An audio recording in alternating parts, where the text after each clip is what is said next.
Hey everyone, I'm Naomi and I'm here to help you break those chains. Alright, so today what we're going to do is talk about my opinion and my personal experience of the difference between prayer and meditation. Okay?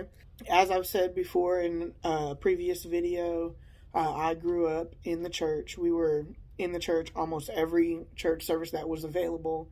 We prayed a lot. We prayed before we went to bed. We prayed before we left the house to go to school or work. If we happened to be late, oh well, we was praying. So that's the type of household that I grew up in.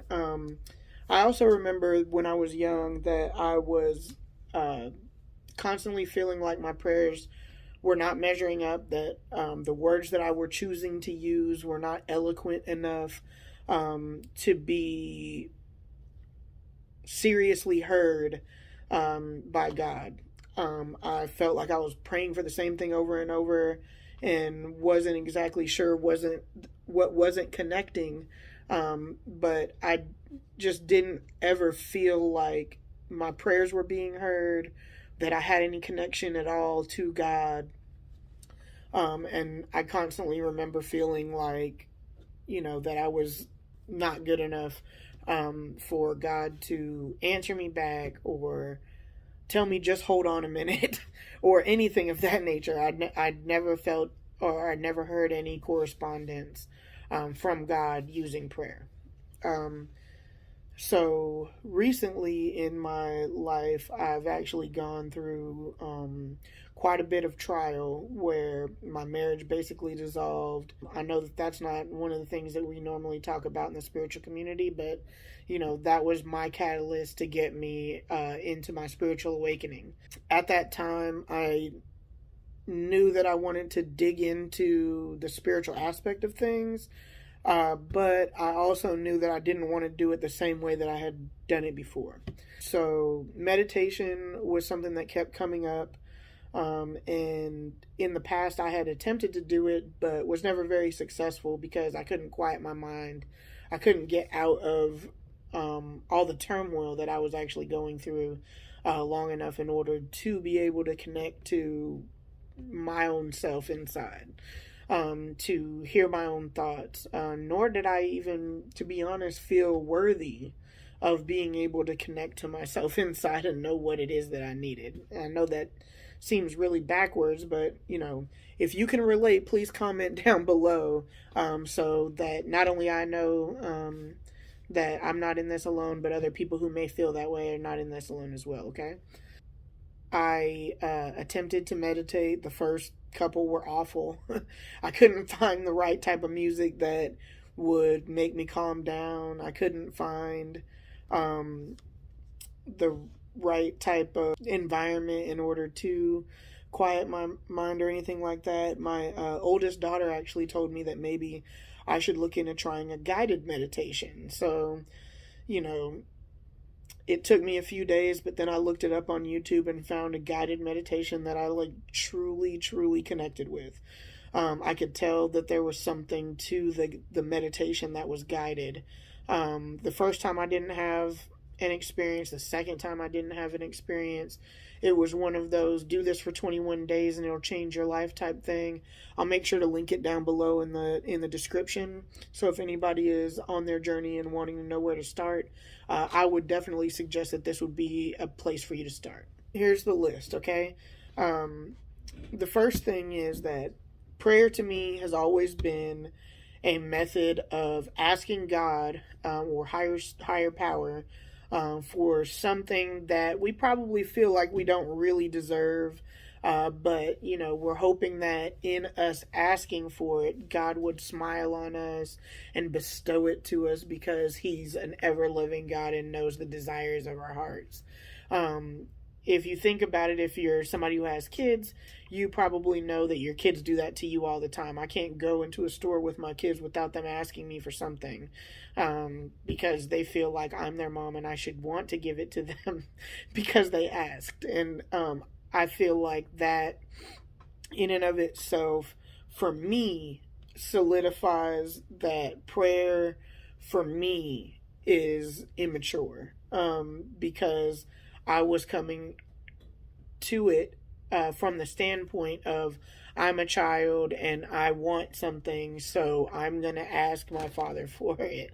And, I know that that probably isn't the whole intention of prayer, but that is how I was raised to do prayer or to think of prayer. And so that's basically what happened. Aside from that, it was this crazy thing is happening in my life. Let me pray to God that it's removed from my life. Which hardly ever happened, or when it did happen, it was so like brutally uncomfortable. It was ridiculous, in my opinion. Now that I'm able to look back with clearer sense of self and a clearer understanding of more spiritual concepts, I understand that I was learning something then, and that the universe was putting me through that because I was too hard headed to be able to see it myself. So that is my first thought about prayer. The other thought about prayer is that 9 times out of 10, it tends to come from a place of ego, which means that we are seeing in ourselves what we want in our lives, and we are seeing in other people what we want their life to either have or be like. So it's like we're attempting to impose our will on other people when we pray for them. Not a lot of times, we don't know exactly what's going on behind closed doors, nor do we know what's best for them. So when we put those types of desires out there, it's coming from a place of I know better than that person, and that right there is not of God, in my opinion. So, I know that with the Lord's Prayer, that there is a line in that prayer that indicates, "Thy will be done on earth as it is in heaven," meaning that we should be lining up with the will of God to have it be done down here on earth in people's lives out of love, as opposed to from my will brought to the person. So in my opinion, prayer is predominantly ego based. Another thing is that prayer tends to keep us tied to this 3-dimensional world. And the reason why I say that it tends to keep you tied to this 3-dimensional world is because you are seeking external validation from a higher power God that is outside of self, when in reality, we are part of Source. We are part of God, and that God resides in us, and that energy is not only within us, but it runs through us. And if we just tap into that, then we will see a lot more results from the things that we are wanting to see, not only in our lives, but the people around us and other people's lives who we happen to touch along our journey. Okay? Meditation, in my opinion, prompts us and requires us to pay attention to our thoughts and feelings that may come up while we're in a state of meditation. And it prompts us to pay attention to those thoughts and feelings as they come up, and to allow yourself to see it, hear it, acknowledge it in the moment, and to better understand yourself. The reason why you want to better understand yourself as things come up while you're meditating is so that you can deal with them. If you're meditating and you are wanting to set an intention of knowing your life's purpose, right? You may get into meditation, and while you are setting the intention of what is my life's purpose, what am I here on this earth to be doing, what am I called to do, you may hear something, or just have an inward knowing, or even see something. Some people are able to see something like a movie reel or whatnot. that indicates to you something in your life that you may need to fix in order to attain that thing, in order for you to be in alignment with what your purpose is here on this planet. Okay?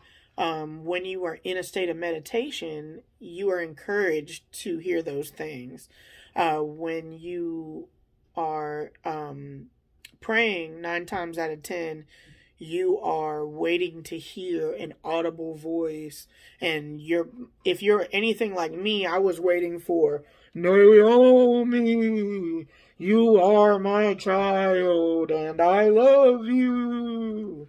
And that's not really what it is. The spirit, is a lot more subtle than that. The spirit, will gently nudge you in a direction. But whenever that spirit talks to you, there's like for lack of a better way of explaining it, it almost feels like when spirit is talking to you, there is an inner vibration within you, almost like butterflies in your stomach, like the first time that you fell in love or saw some cute guy or girl, whatever that you're into, in front of your face for the first time or something like that. That's almost what that inward knowing feels like whenever that spirit is talking to you and it's confirming within your spirit. Well, that's what it feels like to me anyway. Another thing that meditation has done for me is it's allowing me to turn my ego off. Like, it's allowing me to say, all the things that I thought that my life should be by now don't matter, because none of this matters. This is an illusion or a test anyway. So none of this matters. What matters is myself, my soul, and my spirit aligned to source, so that I can affect the people's lives who I'm supposed to affect, so that I can ascend to the next dimension, so that I can break myself free of whatever chains that I've allowed to be collected within me, so that I'm not going to be tied to this 3-dimensional realm anymore. That to me is the ultimate, like, turning off of the ego. There's a term that's being thrown around in the spiritual community as called an ego death. If you need a scriptural reference or anything like that, it says that we are to transform ourselves by the renewing of our mind. It talks about transformation. It talks about laying down the old man and taking up the new. That's the whole thing about baptism as well, that we are, killing the old self by basically drowning it in water. And then when you come up, you are coming up a new person that should be holy, or striving to be holy every day. And the only way that you can strive to be holy or righteous, or living in alignment with, your journey, is by transforming your mind. I do that through meditation. I do that through shadow work. I use tarot cards in order to help guide me down my path. 9 times out of 10, the tarot cards are just confirming something that you already know that you need to be doing anyway, or confirming, something that was told to you anyway. But a lot of times we tend not to trust our own intuition, and that intuition is basically spirit trying to lead you and guide you into the things that you're supposed to be doing.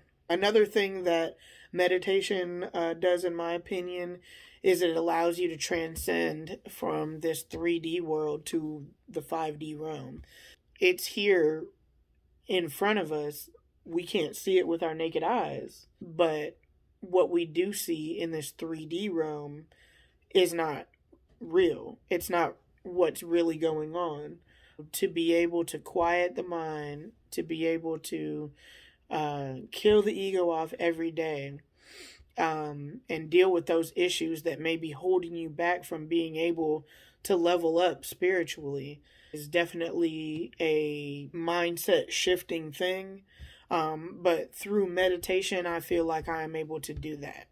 Through prayer, like I said before, prayer keeps you on this 3-dimensional plane by looking for outside validation, Meditation allows you to understand that all of the answers to your questions are within you, because you yourself are part of source. You yourself are part of God. Allow you to tap into that realm, and the more you are able to tap into that realm, the more easily you will be able to transform yourself and put aside those old ways, because you will desire more and more to be in that realm and to be vibrating at that state, and to tapping in with source and things of that nature. Meditation also trains us on setting an intention and placing the awareness on that intention and finding it within. Like it's kind of like a treasure hunt, where at the beginning of the treasure hunt they give you a list and they say, okay, we want you to find these things, and now you have to go within the space, the confines that they tell you to go in, or throughout the whole city, depending on what kind of treasure hunt that you've ever done. You have to find those things that are on that list. Well, setting an intention is basically creating that treasure hunt list. You're saying, hey, I am setting this intention for my meditation to connect with my higher self. I'm setting my intention on this meditation to know what my life's purpose is. I am setting my intention to connect with source. I am setting my intention to understand who all my spirit guides are and who's helping me in that next realm to become all that I'm supposed to be. One bonus that I do want to be able to throw out there is the bridging concept that prayer and meditation both go hand in hand with, and that is the fact that in order for prayer and meditation to be done correctly, you have to be in alignment with something. For prayer, you need to be in alignment with the God or the deity that you are praying to. You need to be in alignment with whatever morals and commandments and laws and precepts that are being presented to you by that God and that deity, before you can expect an answer from your prayer in a favorable manner. You also have to live your life in action in the same way that you live your life in words. I feel like that's a major concept that kind of blocks people from being able to utilize prayer in a proper manner. Meditation, you also need to be in alignment with. You need to be in alignment with your higher self. You need to be in alignment with source. And you need to be, your life needs to be in alignment. If you are on this spiritual journey, and if you are saying that you're in alignment, but then you are doing nefarious things, or you are eating junk food all the time, or anything that is not giving you that high vibrational feeling that is going to show you that you are on the right course or you're on the right path, then you are not going to be in alignment, and you may not get the results, or you may not get the feeling that you are attempting to get at the time of your meditation. There you go. Those are my opinions about the difference between prayer and meditation. For me, prayer is an outwardly projection of things that we want to see in our life, but by attempting to control things outside of ourselves. Meditation is always about going in and seeking to change what's in here first and what you can control within your own self. And again, these are my opinions. This is just my perspective and how I see things. For many people, prayer and meditation is a toss-up. However, in the Bible, it does say to pray and to meditate daily. Maybe that's a conviction for my own self that I do need to include prayer into my spiritual routine. But for right now, along my journey in my spiritual awakening, meditation is the one thing that keeps me connected to Source. Okay? So if you like this topic, or if you'd like to see any other topics that we can talk about, please make sure to like and subscribe down below and leave me a comment. If you would like to connect with me on Facebook, there should be a link down below. I haven't really started putting a lot of effort into the content there because I'm still trying to figure out this YouTube thing. I have a lot of plans and a lot of ideas, but the first things first is I need to get enough content out here on YouTube before I start trying to be an expert in other things. You should start seeing 2 videos a week. We'll go from there, okay? Hey, thank you very much for hanging out with me today and talking to me along this journey, and I hope that some of this stuff resonates with you. And if you are looking to continue this conversation, just go ahead and make a comment down below, and we will be sure to get back with you, okay?